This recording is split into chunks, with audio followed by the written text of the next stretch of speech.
Hey guys, I'm welcome to this quick start guide for Mythic Murder Row. Murder Row is one of the dungeons in the Midnight Season 2 dungeon pool. The first boss encounter is Kystia Manaheart and Nibbles. From here on out, Warlock and Pets. Before you start, you'll first need to activate the boss by talking to 4 snitches in the first section of the dungeon. Once active, the Warlock will have 4 stacks of the Fell Shield buff, reducing her damage taken by 20% per stack. DPS the pet down to 20% health to get rid of a stack. When you do, Light Infusion will stun the boss for a 15-second intermission, causing the boss to take 100% increased damage and temporarily deactivate Fell Shield completely. So use Heroism here if you haven't used it on Trash to DPS the Warlock down, and then switch back to the pet once the intermission ends. As the Warlock gets less stacks, you'll be able to start cleaving some damage onto her too.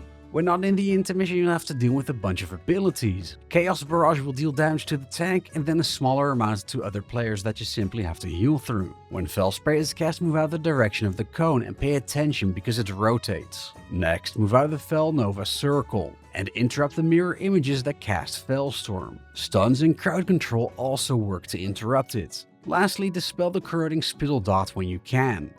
The second boss is Zaen Bladesorrow. The main mechanic here revolves around managing and using the spawning barrels. Don't stand in the green circles when they spawn. When you get the red firebomb circles on the group, have one person stand next to the green barrel, while everyone else stays away from the barrels. And when the boss casts Murder in a row, have each person hide behind a barrel. Everyone needs to stand behind a different barrel for this.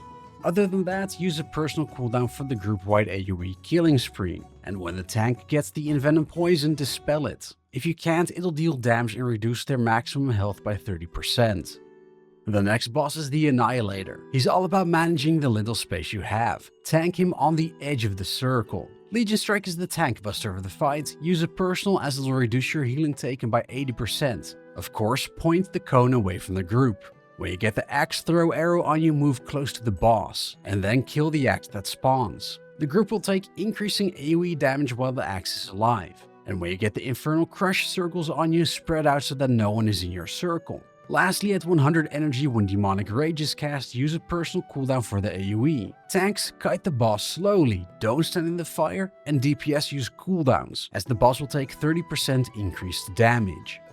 The last boss is Lithiel Cinderfury. To start with, she'll deal pulsing AoE damage for the entire fight with Searing Fell Flame, and when Chaos Bolt gets cast, interrupt it.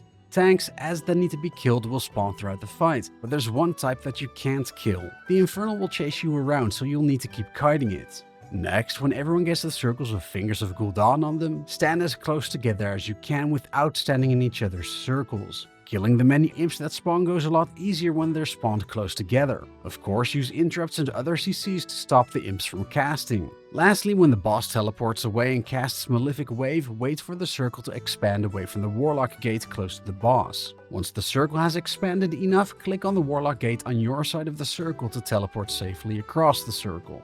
And that's all you need to know for the Murder Row bosses. If you liked this video, please like, subscribe, and share it with others. I would really appreciate it as it helps with the YouTube algorithm. If you'd like to support me more, you can also follow me over on Twitter, Blue Sky, and Twitch, all at BBMezzy. And lastly, I also have a community Discord linked in the description. For now, I'm Mezzy, and I'll see you again next time.